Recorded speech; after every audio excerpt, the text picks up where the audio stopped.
twabigusabye ko bidukundira tugushimire turagusaba kudusesengurira mu ncamake ibyino raporo y'icyo kigo cy'i Washington aho utuye. Ijambo ni ryawe. urakoze neza cyane Yosefu, urakoze cyane nawe Sixbert kuko waje kwifatanya natwe muri iki kiganiro kiza kuba kigufi. Turacyasesengura, tuzagira umwanya wo kubishyira mu buryo kugira ngo na context zose zumvikane.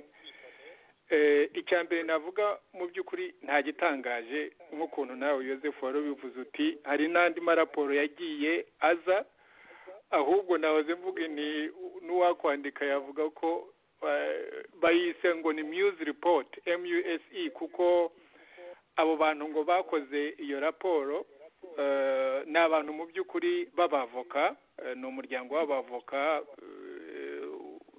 ubundi nyine ucuruza ubwo bushobozi n'ubumenyi bwabo muri ibyo bintu by'amategeko.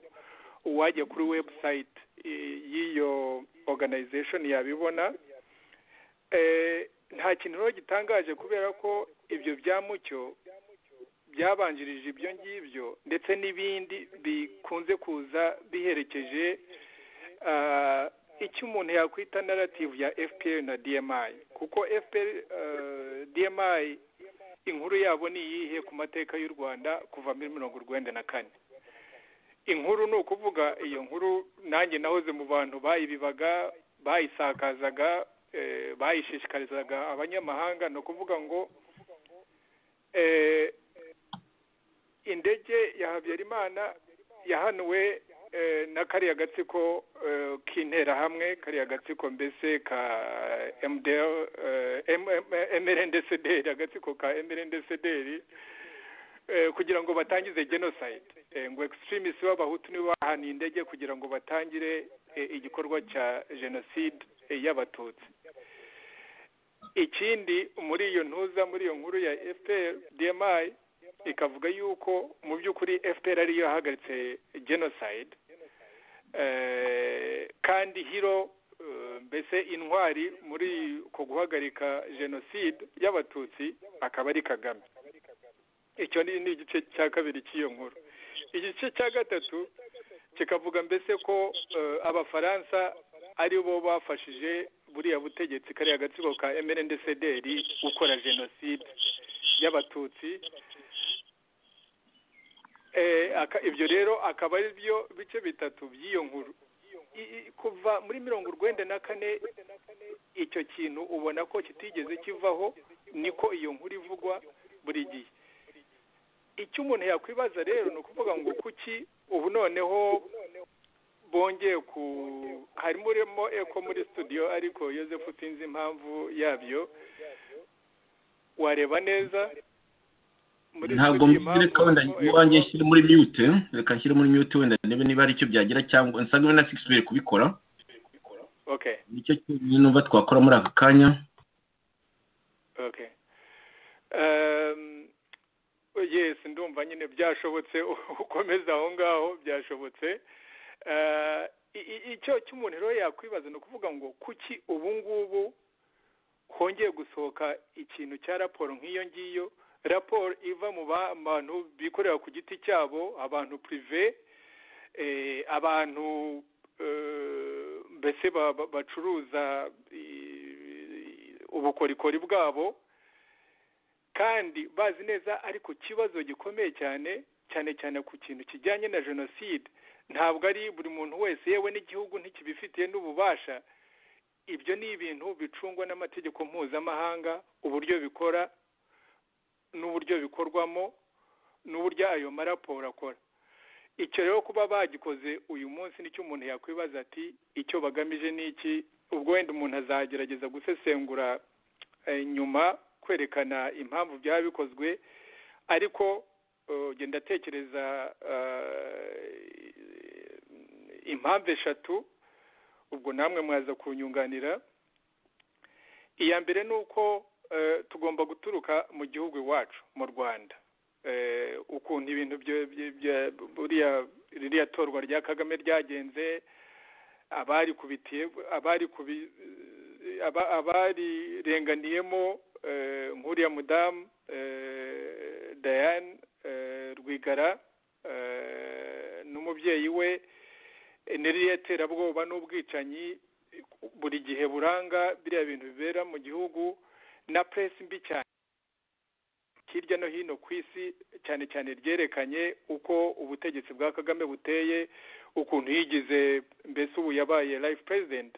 Hari ibyo bibazo ndani mu gihugu byo agomba kugerageza gutwikiriza ibikorwa nka bene ibi ngibi byerekana ko umwanzi ari Abafaransa, umwanzi ari umuntu uturuka hanze, hamwe rero no kwerekana yuko ari we muntu mu by'ukuri ugiha protection, ugikingiye ikibaba Abatutsi, dore ko n'ubundi muri iryo nkuru nahoze mvuga avuga ko ari we mukiza w'Abatutsi. Ariko kubera uko Abatutsi bameze muri iki gihe, uburyo abicira kurwara nk'inda, ibyo byose nyine kubazi ko hari uko Abatutsi bacitse ku icumu, ari n'abandi uko tumutekereza uko tumutekerezaho, ibyo byose agashaka kubibutsa yuko Abafaransa n'ubundi ari bo bagize uruhare mu kubica kandi ko ari we mukiza wabo. So hari izo elema zo mu gihugu ndani. Mu karere tumaze iminsi ku biganiro by'iradiyo Joseph na 6B, muribuka ko twakomeje kwerekana ukuntu ibintu biteye mu karere, cyane cyane ko no muri tangazamakuru ryo mu Rwanda ritegekwa na DMI wabonye yuko bakomeje kwerekana yuko Ubufaransa rurimo kuvira indimwe u Rwanda na Uganda, burimo gukoresha Uganda cyangwa se bufatanyije na Uganda ngo mu bikorwa byo kugirira nabi ubutegetsi bw'i Kigali. Ibyo nabyo twakomeje kubona muri za media z'u Rwanda. Ubwo nacyo harimo ikintu cya reaction, impamvu iyo raporo yabisohotse ubu ngubu, nubwo ibikorwa byo gushakisha uburyo bakora iyo raporo bigomba kuba bimaze igihe. Icyo ni icya kabiri. Mbese ibintu bibera mu karere kandi bituruka ku bikorwa bya FPR-DMI, nabyo ni ikintu umuntu yatekereza kuba yibaza ngo kuki ese iyi raporo isohotse muri iki gihe. Icya gatatu cyo navuga ni cya kindi buri gihe gihora mu by'ukuri kiremereye Kagame we ku giti cye na kariya gatsiko akoresha, ni ikibazo cy'indege. Indege yaguyemo niwe watanze, mbese niwe watumye iyo ndege ihanurwa, niwe watanze amabwiriza yo guhanura indege. Yaguyemo Habyarimana, perezida w'u Burundi, Cyprien Ntaryamira n'abandi bose baguye muri iyo ndege. Kandi arabizi neza yuko iriya investigation, buriya bushakashatsi buhoraho kugira ngo abagize uruhare muri icyo gikorwa bamenyekane. Muribuka ko buri gihe iyo hagize ikintu kivuga kuri icyo kintu Kagame asaza imigeri. Muribuka ko yirukanye ba ambasaderi, muribuka ibyo yagiye akora hagati aho hose, sinakongera ngo mbarondogorere mbisubiremo, abantu barabizi. Ariko buri gihe icyo kintu cy'indege gihora ku mutima wa Kagame, kuko azi neza yuko kitazigera kizima, ko ikindi gihe icyo kintu mu bihe bizaba byahindutse, atakiri ku butegetsi, akatsiko ke katari ku butegetsi, kugira ngo bakore bene ibyo bikorwa hirya no hino ku isi.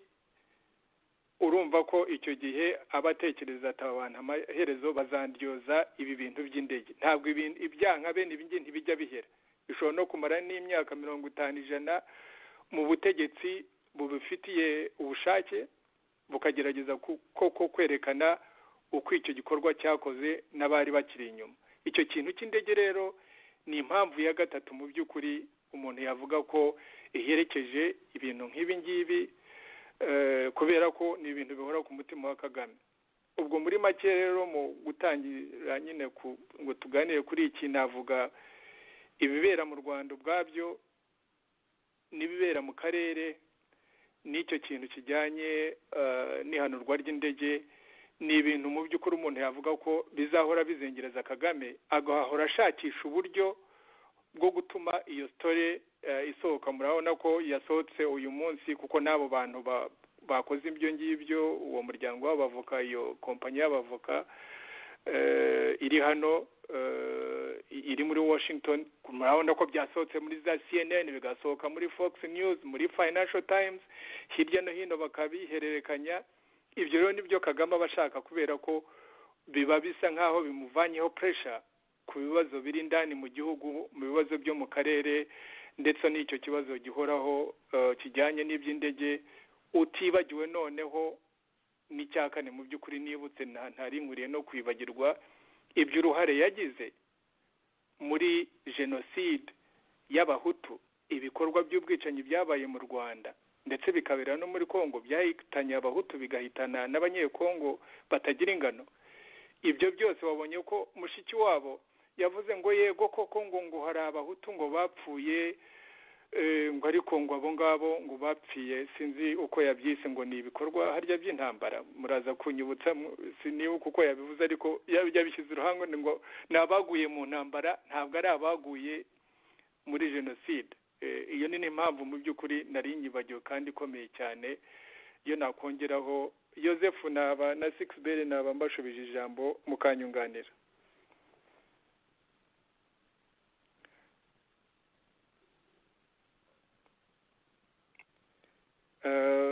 6bel na Joseph muracyanyumva? Ndakumva neza cyane. Ntabwo uri kunyumva? Ubu ndakumva wowe. Yego 6bel mu kanya ndamuhita.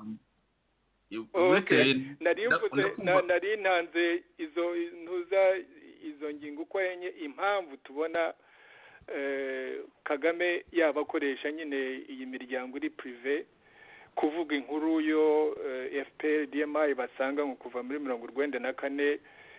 Nshimangira icyo ngicyo cyuko ibintu byifashe mu Rwanda, uko byifashe mu karere, ikibazo cy'indege yahanuwe na Kagame n'ako gatsiko ke, ndetse n'ikibazo cya jenoside y'abahutu. Ibyo bintu bihora ku mutima we, agahora mbese ashakisha uburyo bwo kushakisha iyo nkuru kugira ngo ikomeze ivugwe, itwikire ubwo bugizi bwa nabi bwe.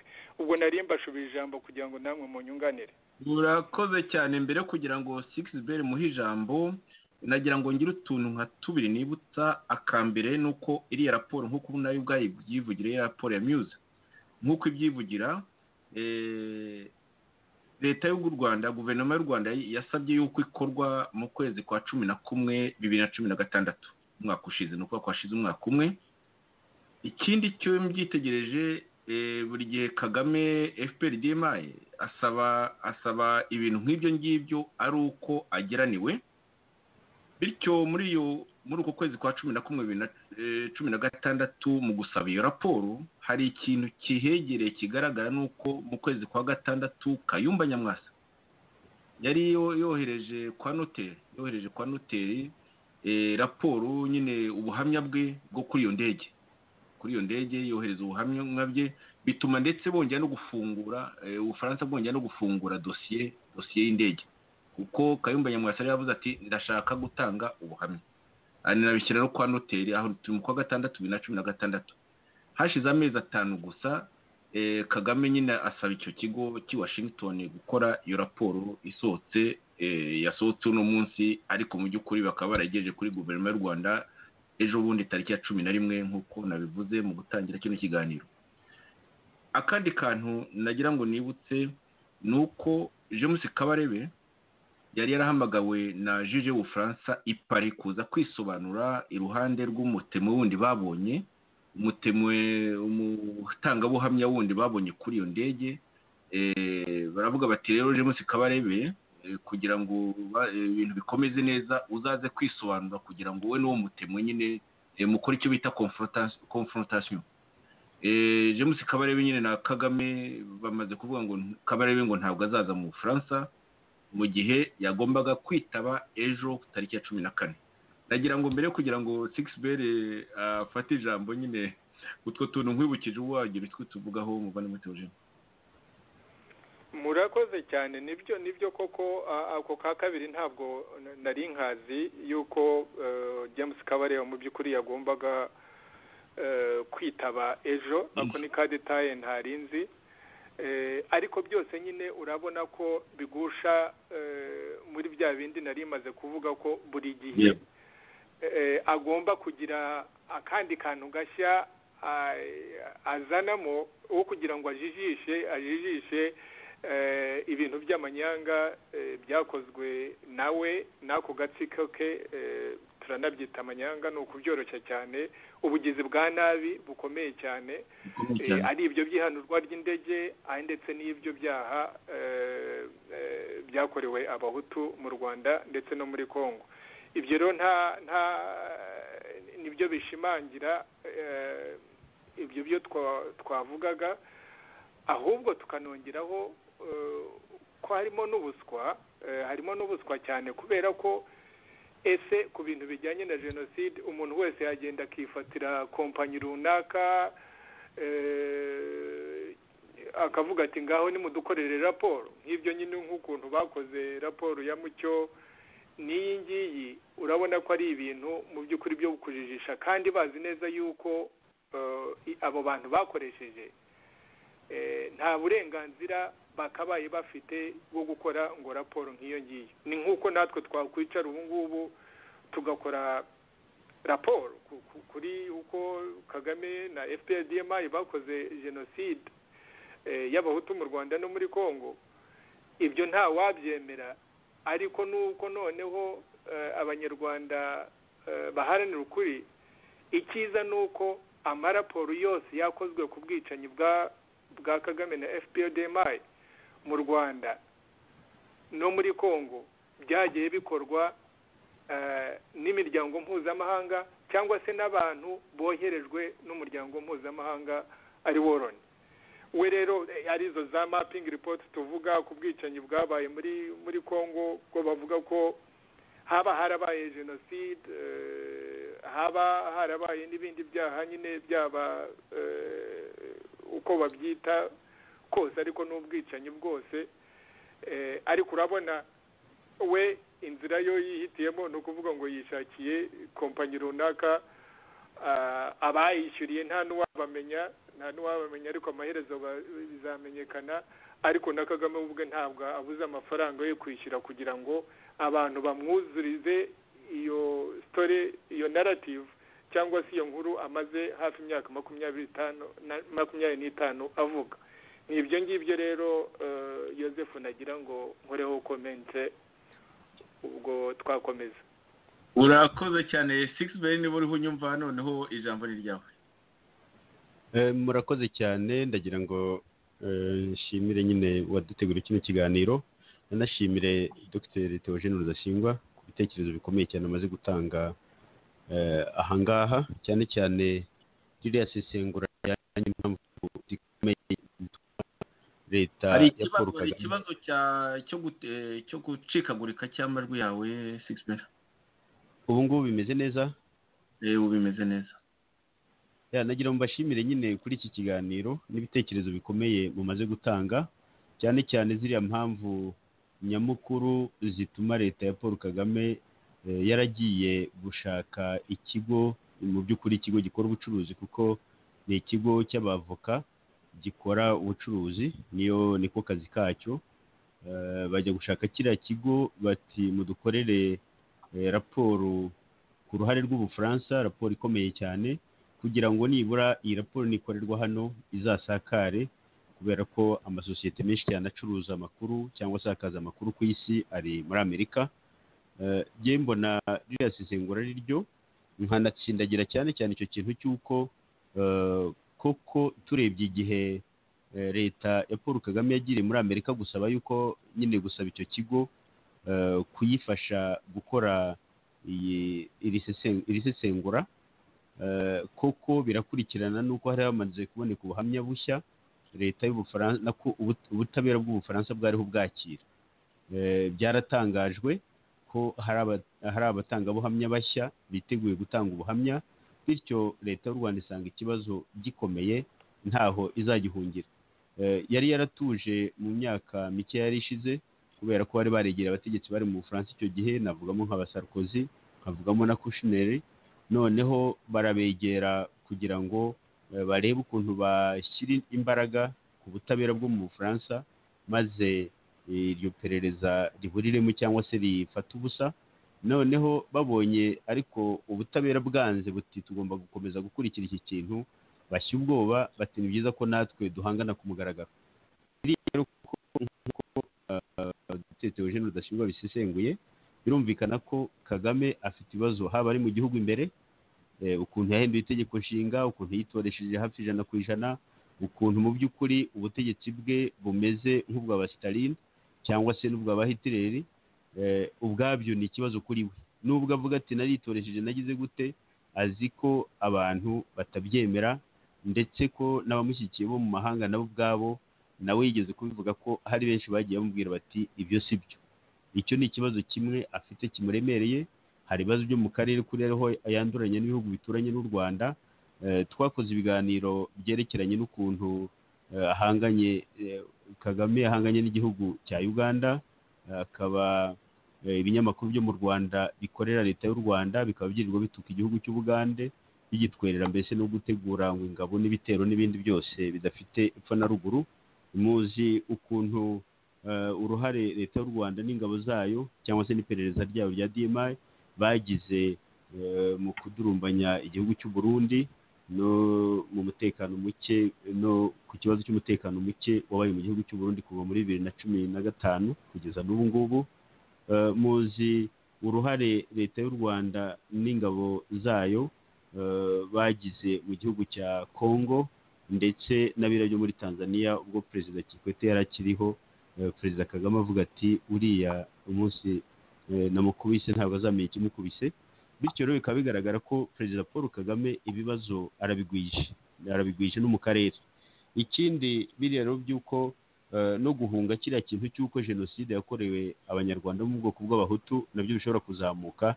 Birumvikana ko Kagame akeneye ikintu cyo kurangaza amahanga, cyane cyane ikintu ahubwo cyanatuma arizera ko iki kintu cyatuma Abafaransa bajya kugira mbese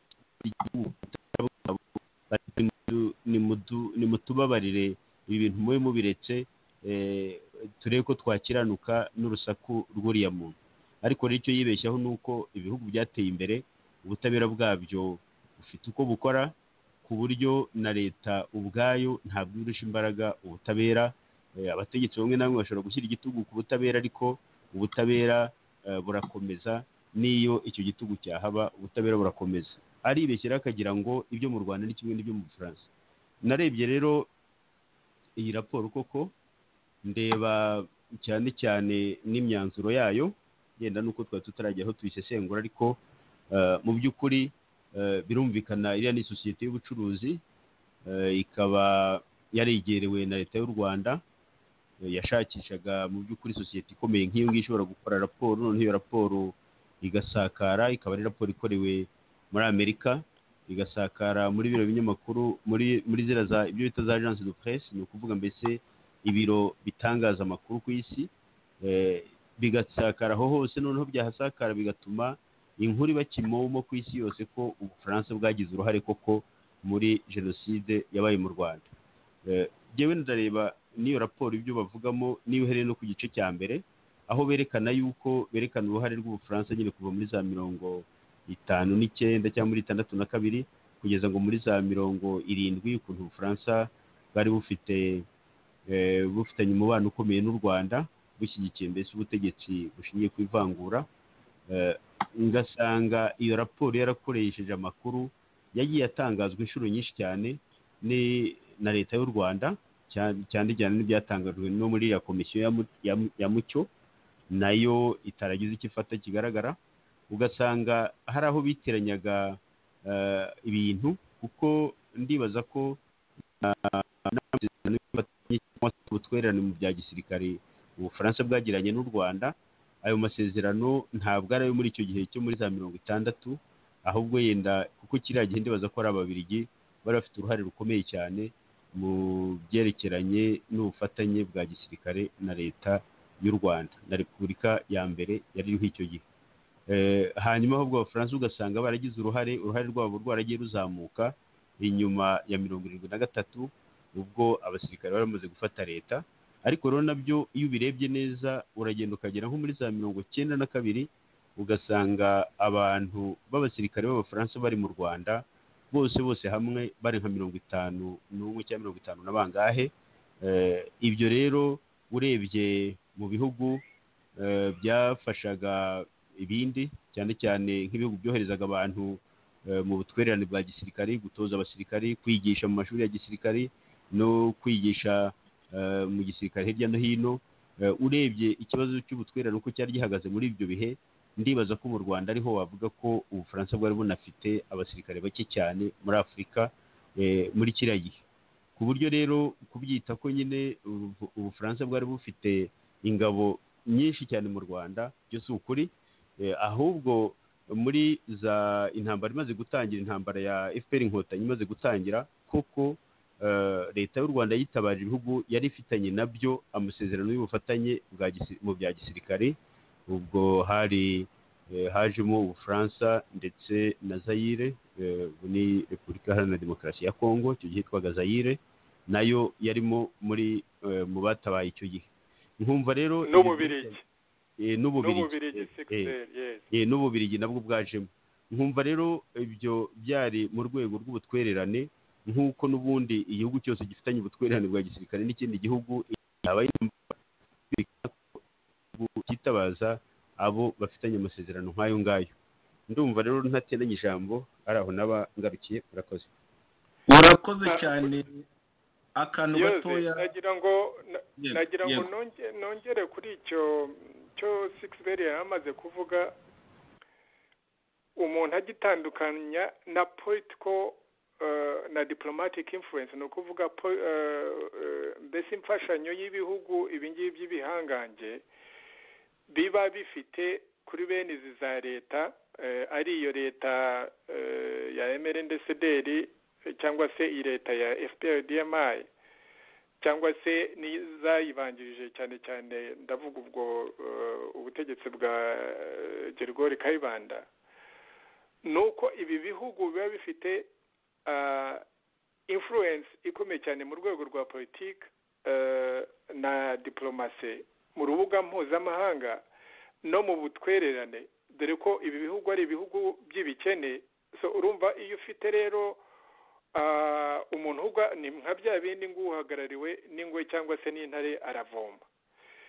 Icyo kintu wenda si umwanya wacyo kugira ngo turebe uruhare rw'ibi bihugu mpatse ibihugu mu mateka y'u Rwanda kuva muri iyi myaka 100 ishize, ariko ibihugu bimaze kugira influence ikomeye cyane ku Rwanda by'abazungu ni Ububirigi, ni Ubufaransa, ni Abanyamerika n'Abongereza muri iki gihe.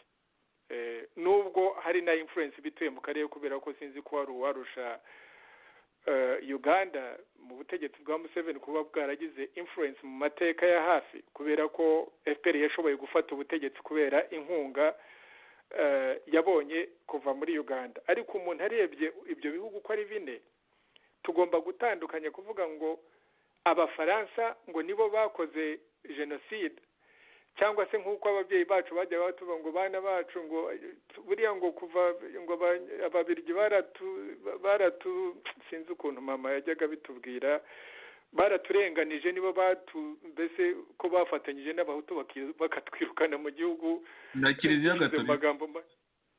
Nuko mama yajyaga abidusobanurira mu bumenyi bwe, ariko burimo n'ubwenge cyane, nubwo atagiye mu mashuri y'abazungu, ariko ubwenge kavukire ababyeyi bacu baba babufite. Gutandukanya ibyo bintu ko ari bibiri, kuvuga ngo Abafaransa bakoze jenoside kuko bari bafite iyo influence ikomeye cyane ku butegetsi bwa Habyarimana. Twebwe nk'ukuntu mubizi Joseph na Sixbert, mu muryango wacu icyo ntabwo tucyemera, kandi nk'umuntu wabaye muri ibyo bintu, nkaba muri FPR ndani, nkaba no muri ako kazu, ntabwo nemera yuko Abafaransa bakoze jenoside. nabiriya nk'ukuntu wabivuze utangira Joseph wavuze ko cyane cyane nagiye muri iyo mishyikirano na jipe ndetse n'abo basirikare bakuru ndibuka ko najyanye na Jacques Bihozagara muri biriya bihe mbese igihe Ubufaransa bwateguraga operasiyo Turquoise impungenge twari dufite ni uko Ubufaransa kubera iyo influence bufite mu rwego rwa diplomasi no mu rwego rwa politiki kandi baranayikoresheje koko nubwo Ubufaransa butari kuba igihugu cyo watoranya mbere ngo kijye mu Rwanda ngo kurengera abatutsi kubera uko cyari cyarifashe kuri ubwo butegetsi bwa MRND-CDR ntabwo ari cyo gihugu wari gutoranya ariko babikoresheje muri Loni kubera ko haba hari ibindi bibazo bumvikanaho abanyamerika basa nk'abahumbya baravuga bati okay bafunga amaso bati ni mugende kuko ubwo nabo baba bafite aho bazabafatira ibindi byo bazabamarira iyo operation Turquoise yiswe ko yemejwe muri Loni kandi icyagenderwaga sinahamye yuko abafaransa ngo baje mu Rwanda koko ngo icyabagenzaga mbere na mbere ari ukurengera abatutsi ariko ibyo byose hari abatutsi barengeye icyari kibazanyemo cyane cyane n'ipfunwe yuko ubwo butegetsi bari barabaye hafi cyane bari barafashije mu rwego rwa politiki na diplomasi bari bafitanye ubutwererane mu rwego rwa gisirikare nubwo baba batahafite abasirikare cyangwa se n'ibikoresho by'ibitangaza ariko urumva ko abantu bavuga bati Ubufaransa n'Ububiligi nibyo bihugu muri urwo rubuga rw'abazungu bavuga bati bariya nibo bakurikiranye iby'u Rwanda nibo babizi nibo bakwiriye kuba bafite icyo babikoraho Ubufaransa je ntabwo mpamye yuko bwagiye mbere na mbere bujya kurengera abatutsi kubera ko ibyo Kagame abarega ntabwo ari uko baje kwica abatutsi kandi abatutsi nubwo haba hararengewe umwe gusa nabyo byaba bihagije ngewe mbona ahubwo ari ya syndrome ibi bihugu bigenda ukuntu ubu ngubu murabona abanyamerika n'abongereza ibizaba mu Rwanda ntawe ubizi mu myaka 5-10 iri imbere ariko nta wazarega abanyamerika n'abongereza ngo babwire ngo nibo ngo bisha abahutu mu Rwanda ngo nibo bisha abahutu muri Kongo abahutu baguye muri Kongo abaguye mu Rwanda bishwe na FPR-DMI abatutsi baguye mu Rwanda ntabwo bishwe n'Ababiligi ntabwo bishwe n'Abafaransa bishwe n'agatsiko kari ku butegetsi n'izo nterahamwe bakoresheje ibyo rero ni ibintu abantu bagomba gutandukana ndibuka ko twagiye mu mpaka na jipe n'uwo musirikare abo basirikare wa general nari nkiri na muto n'icyo byose ngo ndimo kubabaza Jacques Bihozagara akansemurira nkabaza se niba koko muje gukiza abatutsi mu Rwanda ziriya za Mirage na za Jaguar n'ibikoresho bikomeye cyane murabitwara hari n'undi mugabo wari muri iyo nama muramuzi witwa Gerard Prunier twaje no guhura nyuma ambwira uko badutekerezagaho icyo gihe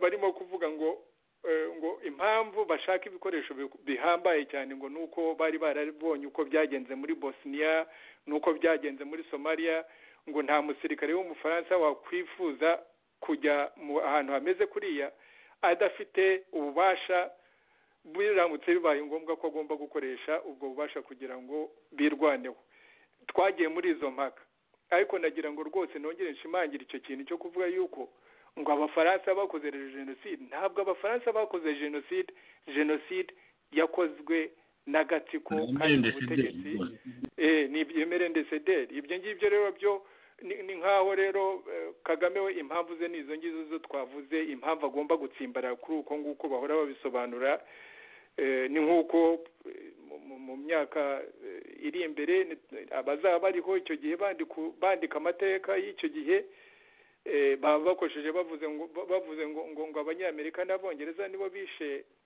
abahutu muri Kongo no mu Rwanda nubwo politike yabo na diplomasi yabo ishyigikiye akagatsiko ka FPR-DMI binatuma nabo nyine nka bya bindi navuze ngo uhagarikiwe n'intare aravoma abo nabo twavuga ko hari uruhare babigizemo, ko ari factor muri ibyo bintu, ariko ntabwo twavuga ngo abanyamerika n'abongereza ngo nibo bishe abahutu muri Kongo no mu Rwanda. Nicyo ngicyo nagira ngo nshimangire Joseph.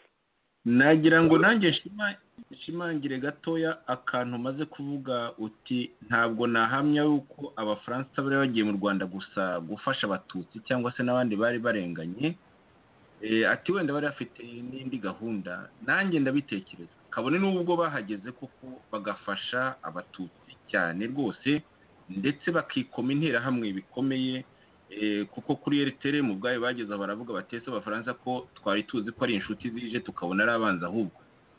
Niko interahamwe zavugaga, ariko ubutegetsi bw'interahamwe buza gukomakoma buti nyabuna mu bareke rwose ibyo ari byo byose ni inshuti zacu, ariko interahamwe zo zari zume zivuga ziti ahubwo turabona ari abanzi, kuko banazimereye nabi mu by'ukuri. Icyo nagiye mbona mu kazi nagiye nkora mu rukiko mpuzamahanga, hari abasirikare narababonaga, nari mfite amavideo menshi cyane n'amagambo bavugana n'izo nterahamwe, bavugana n'igisirikare cy'u Rwanda, ndetse bavugana na Ministre wa Defense wari François Léotard icyo gihe yaje kubasura aho ngaho muri karere ka Cyangugu. Abo basirikare bari babaye cyane, bari baherekejwe n'abanyamakuru benshi bo muri za France 2 za TF1, amateleviziyo akomeye cyane hano mu Bufaransa. Abanyamakuru bose bari shoke, abasirikare bari shoke, babonye ibyabaye ku baturage, bavuga ati mwisha abana aka karere. Bakabaza abaturage batese bati abatutsi n'abahutu buri wese abukwe n'undi akabukwe, ndatoya ati turavangavanze, bati nimutwereke umututsi. Abaturage bakarebana kuko ntibabaga biteguye ibyo bibazo bababajije, kuko nta mututsi wabaga uhari, babaga ari abahutu gusa bari aho ngaho nyine abatutsi babamaze, uretse abari bahungiye ahantu hamwe na hamwe nka za Nyarushishi. Bityo rero mu by'ukuri abasirikare b'abafaransa kimwe n'abafaransa bandi bari baherekeje nk'abanyamakuru n'abandi bose, ibyabateye umuntu yakuvuga ko ibyabateye ishozi ni ugusanga bisha abaturage bakabica nabi ako kageni. Bisobanura yuko iyo iriya leta yasimbuye iriya Habyarimana, iriya leta ya MNDCD, iyo itaza kwica abaturage yashoboraga no gutabarwa n'abo Bafaransa mu by'ukuri. Niko nanjye mbitekereza kugeza amagengo hasi ndava kuri icyo gitekerezo. Nagira ngo Musangamfura ntekereza ko yasabaga ijambo mu kanya na mwumva. Murakoze cyane bwana Ngarambe. Koko politiki y'Ubufaransa muri kiriya gihe, cyane cyane tuvuye nko mu gihe cy'intambara intambara leta y'u Rwanda yariho kiriya gihe yarwanaga n'inyeshyamba uracikagurika none ongera ure kugira ibyuma. Ubu ngubu mumbwire niba bimeze neza. Ubu bimeze neza. Navugaga yuko nyine politiki y'Ubufaransa muri kiriya gihe hagati ya 1990 na 1994 yagiye ihindagurika nk'uko politiki y'ibihugu byinshi cyane ku isi ku birebana n'u Rwanda kiriya gihe yagiye ihindagurika koko. Bwa mbere ingabo za FPR, mbese inyeshyamba za FPR inkotanyi zitera, birumvikana ko nubwo ibihugu byinshi byari bizi ko hari impunzi z'abanyarwanda z'abatutsi bahunze bari hanze, ntabwo ibyo bihugu byari bizi ko banafite n'imbaraga bagaragaje ubwo urugamba rwari rumaze gutangira. Ntabwo abantu bari bazi ko ikibazo kinakomeye kugeza aho ngaho. Ni nayo mpamvu icyo gihe turebye uko ibihugu byitwaye mu buryo bugiye bunyurana, bwagaragazaga ko nta gihugu, ndavuga cyane cyane mu bihugu byarebaga ibyo mu karere, nta gihugu wavuga ko cyari cyiteguye ibyo bintu muri ubwo buryo, ndavuga cyane cyane ibihugu byo mu Burayi na Amerika. Ugasanga rero politiki yabyo yaragiye ihindagurika, n'Ubufaransa nuko. Ariko Abafaransa kubera ko bari bafitanye amasezerano y'ubufatanye bwa gisirikare nk'uko nabivuze mbere na leta yari iri mu Rwanda, koko Ubufaransa kimwe n'izindi leta zari zifitanye amasezerano nk'ayo n'u Rwanda bagerageje gufasha. Abafaransa icyo gihe bashyizeho muri kiriya gihe cy'intambara yose habayeho za operasiyo 3. Iya mbere bayitaga Norwa, haza n'indi yitwaga ngo Amaryllis cyangwa Amaris, ubundi haza na Turquoise. Ariko ingabo z'Ubufaransa zari mu Rwanda zahavuye mu masezerano nibaza leta y'inzibacyuho leta yari iriho, ni ukuvuga leta yari ihuriweho n'amashyaka ya politiki anyuranye yari mu Rwanda. Igihe iyo leta yasabwe ziva mu Rwanda muri gatatu, ni ukuvuga ko mu by'ukuri intambara y'ubura cyangwa na jenoside itangira, ubwo ndavuga jenoside itangira indege ya Habyarimana imaze guhanurwa, ndibaza ko icyo gihe nta ngabo z'abafaransa zari ziri mu birindiro muri ubwo buryo ngo ziriho zirafasha ingabo za leta y'u Rwanda guhangana n'inyeshyamba za FPR Inkotanyi. Ni ukuvuga rero ko icyo gihe mu by'ukuri icyo gihe izo ngabo ntabwo zari zihari. Niba hari n'abari bahari ni abantu, ni nk'abari batwaraga indege ya Habyarimana, ni nk'abo ngabo, ariko ntabwo ari abantu umuntu yavuga ngo bari bafite ibirindiro, ngo bari bafite za ntuzi za pozisiyo aha n'aha mu gihugu. Ndavuga mu ntangiriro wenda tuvuge za 1994 cyangwa se no kugeza kiriya gihe indege ya Habyarimana iraswa. Birumvikana ko politiki y'Ubufaransa koko yagiye ibamo uko kuntu, uko guhindagurika, ariko muri 1994 ntabwo Abafaransa bigeze batekereza ko mu Rwanda ikibazo ko cyari giteye cyashoboraga kumera nabi kuriya, ku buryo abantu bica abandi nk'inyamaswa.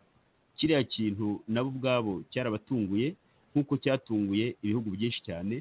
Ni nayo mpamvu ya operation Turquoise iza mu Rwanda, ntabwo mu by'ukuri ari operation yari ije ngo ije gutabara leta ya MRND-CDR yari iriho itsindwa.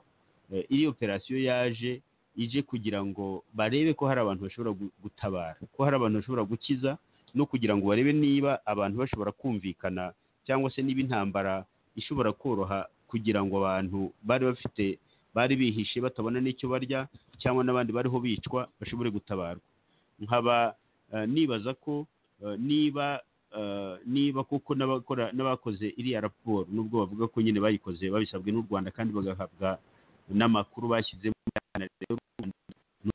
raporo hawe, bayikora mu buryo bari bumvikanyeho n'abayibasabye, kandi n'ibintu bakoresheje babihabwa n'ababasabye gukora iyo raporo. Ni ukuvuga mu by'ukuri n'ahandi nagiye mbona bayivuga, baravuga ati raporo yasabwe n'u Rwanda, yakoreshejwe n'u Rwanda, irashinja Ubufaransa uruhare muri jenoside.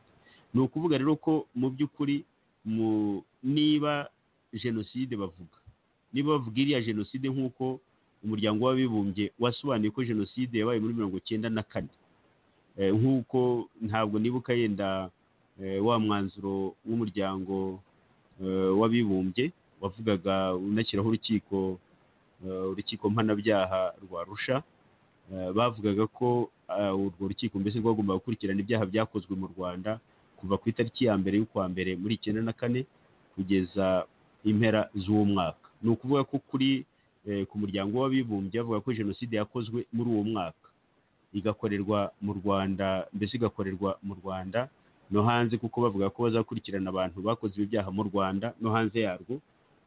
Iyo jenoside rero yakorewe ubwoko bw'Abatutsi. Aho ngaho niho nagira ngo ngaragaze yuko Ubufaransa icyo gihe muri 1994 Ubufaransa nta ruhare bwari bugifite mu ntuze mu gisirikare cyo mu Rwanda. Kuvuga rero ko bashobora kuba baratanze intwaro, nibaza ko intwaro leta y'u Rwanda yakomeje kuzigura na za leta zinyuranye, harimo leta ya Israel, harimo leta ya Amerika. No muri 1994 izo za leta bakurikira neza yasanga hari za leta zagurishije intwaro kuri leta y'u Rwanda kandi zikaba zitariho zirega ubu ngubu. Ikindi nagira ngo mvuge kimwe, ni ugutsindagira icyo Dr Theogene Rudasingwa yavuze, avuga ati none se ko abanyarwanda ari bo bishe abandi banyarwanda, kuki tugomba kujya kubitera abanyarwanda? Ibyuma nanone rero ongera urebe ibyuma. Niho yavuga ati ni nk'uko n'ubu ngubu uko leta y'u Rwanda, leta ya Kagame ishyigikiwe cyangwa ifashwa na leta ya Amerika na leta y'Abongereza, atetse ubu ngubu ibyo leta ya Kagame iriho ikorera abanyarwanda bizabazwa ibyo bihugu.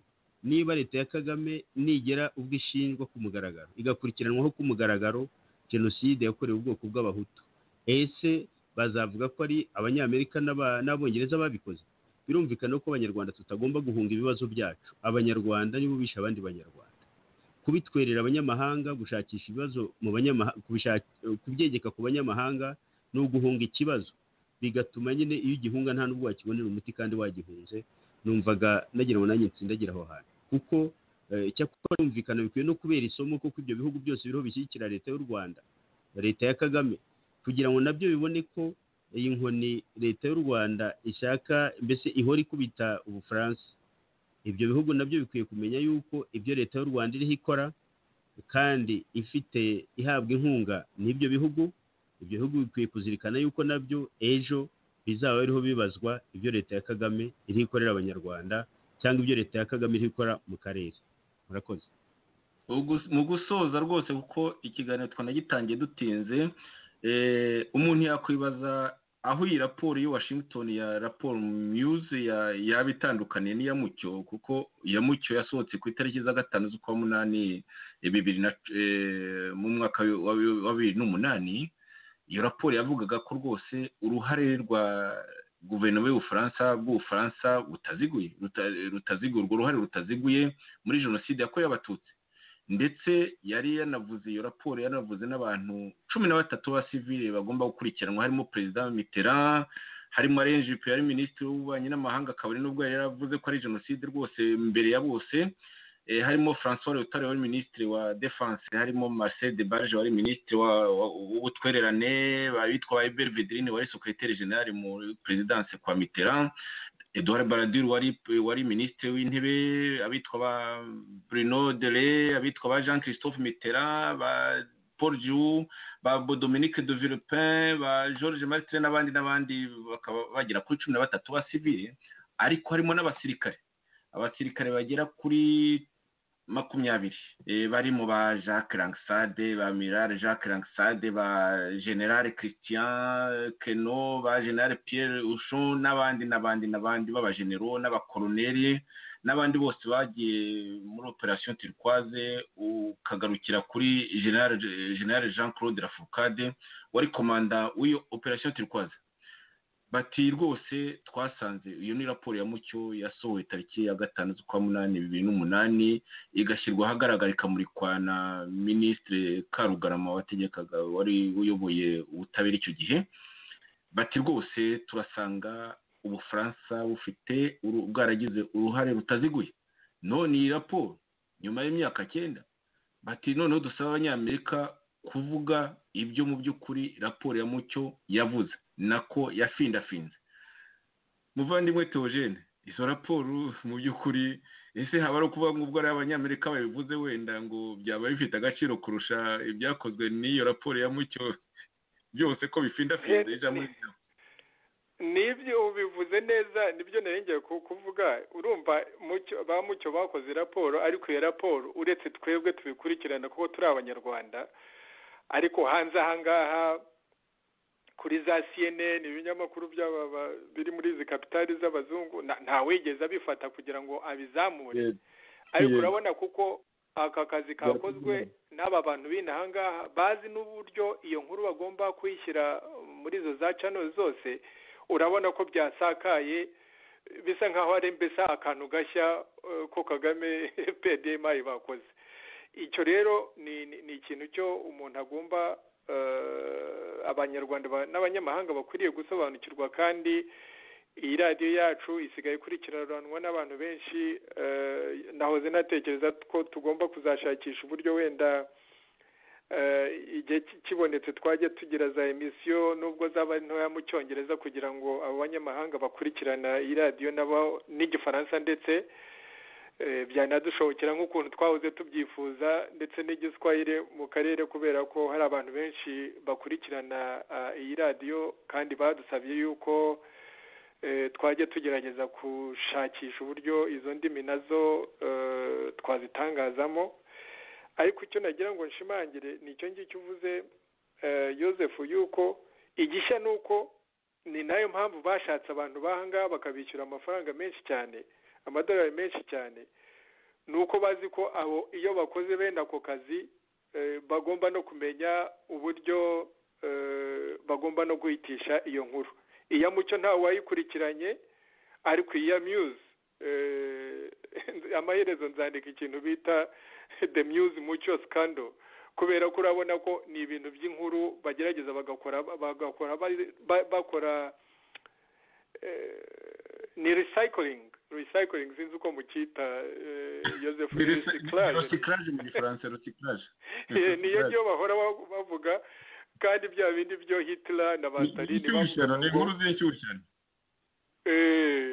Stalin na Hitler bavuga ngo n'abo bantu za propagandist baba baravuga ngo inkuru ugiye uhozaho amaherezo abantu bageraho bakayemera uretse ko imara gukunda ushyushye icyo ni kimwe. Icya kabiri nagira ngo mbaze wowe Joseph na Sixbert kuko mwakurikiranye ibintu by'Ubufaransa namwe igihe kirekire, igihe twakoraga diplomasi ya RNC na platform tugifatanyije na FDU, iyo twahuraga n'Abafaransa icyo kintu nahoraga nkibabaza babwira ariko kuki Kagame ahora abakubita ntihagire umuntu uzamura umutwe kugira ngo anasobanure. N'ubu ngubu iyi nkuru yasohotse ariko urabona hirya no hino muri ibyo binyamakuru baravuga ngo bagerageje kureba abantu bo mu Bufaransa kubabaza ngo ntawe usubiza. Urabona ku bintu bijyanye n'Abafaransa n'uruhare bagize mu Rwanda rwaba ari kuri ibyo bavuga nyine ngo bya jenoside cyangwa se n'uruhare baba baragize muri operation turquoise yo kurengera abo barengeye cyangwa se uruhare bafite mu mateka y'u Rwanda, urabona campaign za Kagame zagize ingaruka ebyiri kandi izo niko twajyaga tuzibasobanurira iyo twabaga twagiye mu Bufaransa ipari gusobanura. Iya mbere nuko hari igice cy'Abafaransa bararuciye bararumira, nabo ngabo barega nk'ukuntu ubavuze Joseph, bisa nkaho Ubufaransa bwavuze buti hari ahantu banza twarahatakaje reka tukibagirwa n'ubundi nta Mufaransa wakabaye ari aho ngaho atekereza ngo u Rwanda rurakomeye ngo muri politike y'Ubufaransa ngo tujye dutekereza u Rwanda nk'ibyo twajyaga tuvuga, najyaga mvuga kuri radiyo zacu radiyo Itahuka cyangwa se no muri amanama twagiye tugira. Ntabwo Abanyarwanda baza ngo ariko ngo buriya ngo Obama adutekerezaho iki. Obama se abatekereza yakabatekerejeho iki? Nimwe mugomba gutekereza kubera ko Obama ntabwo u Rwanda ruri kuri mapu ye, ntabwo ruri kuri radayi, ni mwebwe Abanyarwanda bireba. Ariko ku Bafaransa kubera ayo mateka mabi hari icyo gice cy'Abafaransa bararuciye bararumira, Kagame akajya mu kibuga akisihinga akavuga uko bashaka ntihagire uzamura umutwe. Icyo ntabwo nyumva, ni ikintu cya mbere numva. Ku kindi gice cya kabiri cy'abantu b'Abafaransa ni abantu mbese kubera niba ari amafaranga yabishyuye, niba ari iyo nkomanga ku mutima, niba ari sinjya mbyumva neza, ariko hari abantu bagiye muri kwa FPR-DMI barusha mbese FPR-DMI kuvugira Kagame. Abo ngibyo ngira ngo urabize Joseph Kundusha kubera ko n'abanyamakuru benshi ahubwo batavugira FPR-DMI ni bakitana nabo basakoze nyine bajyayo, cyagiye bajyagayo kujya kwemera nyine ngo ibyaha byo bakoze n'ibindi, ariko urabona ko ingaruka campaign za Kagame zagize izo ngaruka uko arebi. Abaceceka n'abagiye mu rubuga bakavugira izo ntore za FPR-DMI kurusha Kagame ubwe. Mwebwe Joseph na Sixbert iyo phenomenon mwayisobanura muti? Iyo phenomenon iragoye kuyumva, ariko nagira ngo mbere twakoze akazi keza mu bihugu Anglo-Saxon. Abantu bose aravuga ngo ibihugu nyine ngo byibivuga Icyongereza ngo nibyo byashyigikiye Kagame nibyo bikomeje gushyigikira Kagame. Nuko abantu muri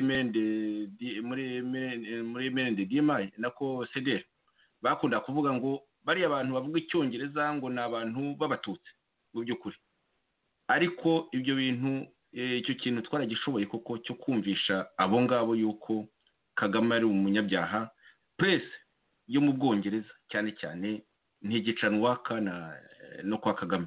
Gusa rero no mu Bufaransa biramambu kuko nk'uko bivuze abenshi ibyinshi mu binyamakuru wagira ngo rwose ni ibya FPR-DMI.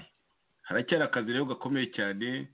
Nzi ko ushoboye kugakora, nabonye banaguhiga bavuga ngo wowe ngo iyo ugiye muri ibintu bya diplomasi nyine ngo bagucunge bakugirire nabi. Ndibuka ya ma audio amwe twigeze gushyiraho make.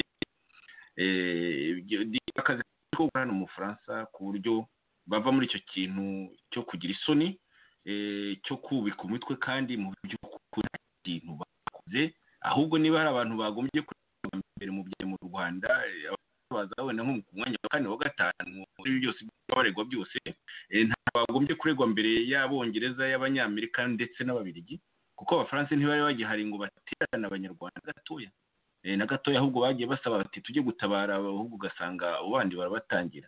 Bene magambo rero nagira ngo dusoze turacyafite akazi kenshi cyane, ariko hari n'ikiriho gihinduka hano mu Bufaransa. Ibyo ari byose tuzareba perezida hano uko azifata, kuko nta kundi gisebya Ubufaransa, kabone nubwo akunda kuvugisha ukuri, ariko yanga amanyanga. Ikindi cyo n'uyoboye ingabo hano General Cointre wagiyeho mu kwezi kwa 7 washyizweho na Perezida Macron, nawe ari muri iyo liste ya muri Turquoise, kabone nubwo muri raporo mucyo batamwibutse, ariko yakoreraga igisovu ku Kibuye, yakoreraga igisovu. Ejo bundi agiye habaye shefu, abaye mukuru w'ingabo zose, niho batangiye kuvutunga gatoki ariko uyu muntu ngo yakoranaga na Musema ku gisovu, ariko muri raporo mucyo narebye bari baramwibagiwe.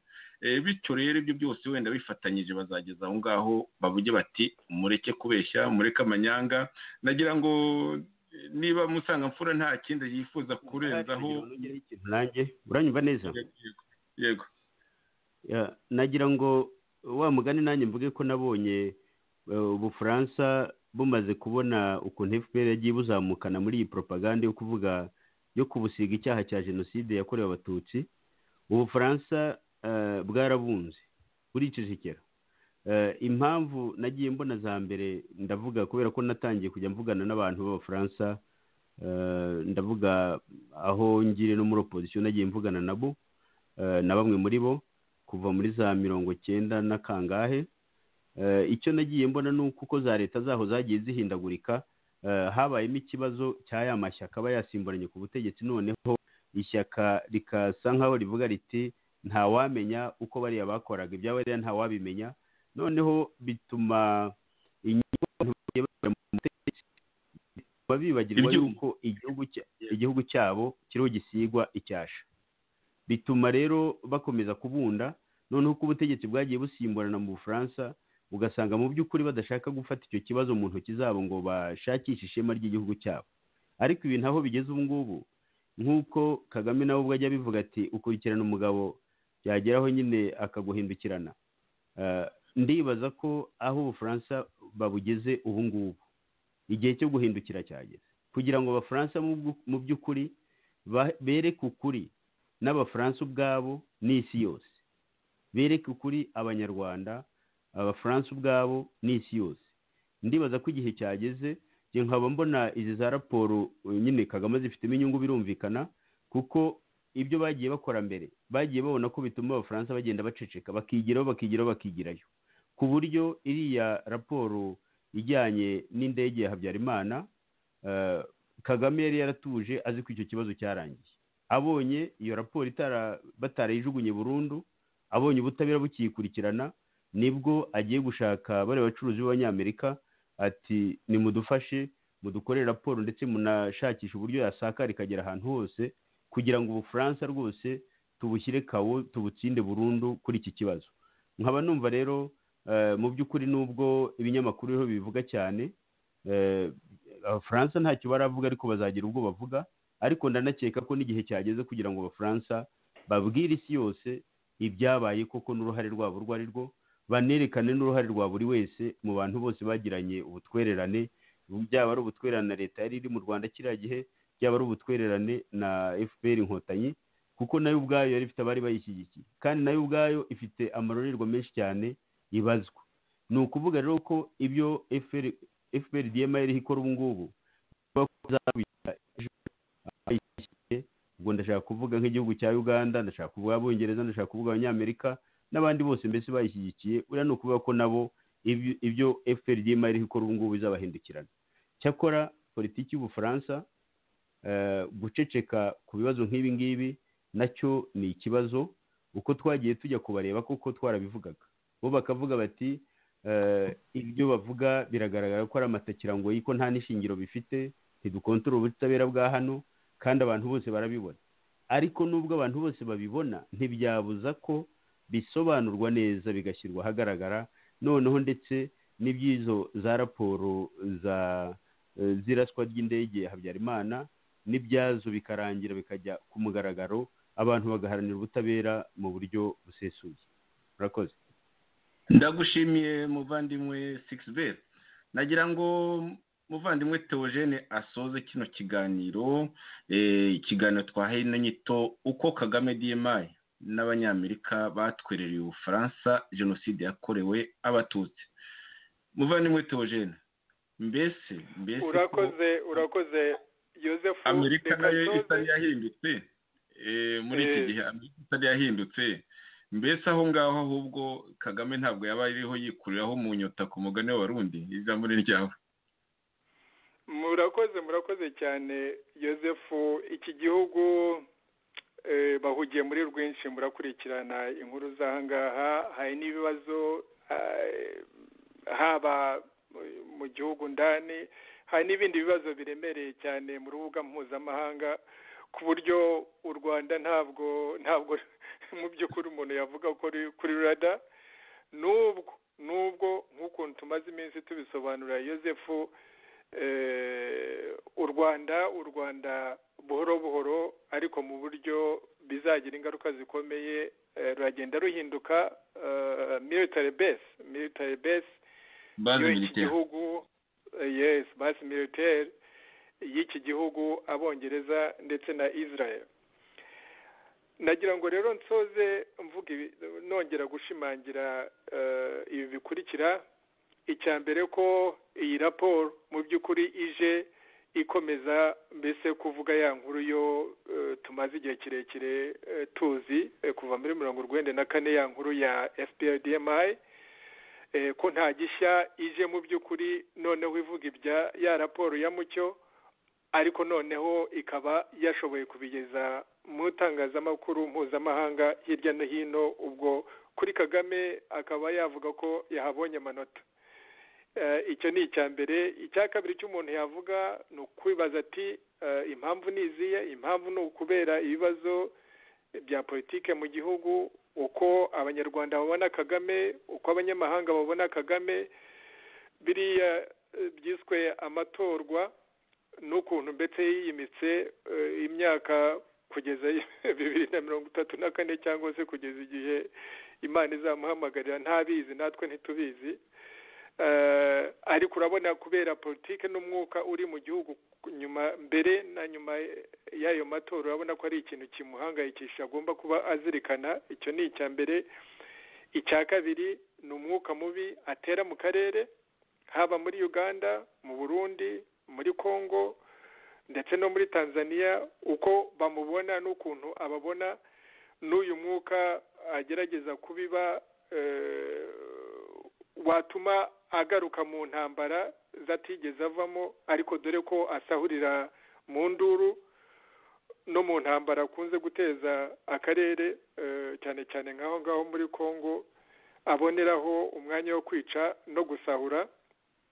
Uko uwo mwuka rero uri mu karere, cyane cyane ubushyamiranye afitanye na Uganda, ni impamvu ya kabiri. No mu karere ni impamvu umuntu yavuga ya kabiri. Iya gatatu ni ibijyanye n'indege, yagize uruhare mu guhanura, watanze amabwiriza guhanura iyo ndege yaguyemo abaperezida babiri. Icyo kintu akaba azi ko gihora gikurikiranwa mu Bufaransa kandi kitamugwa neza.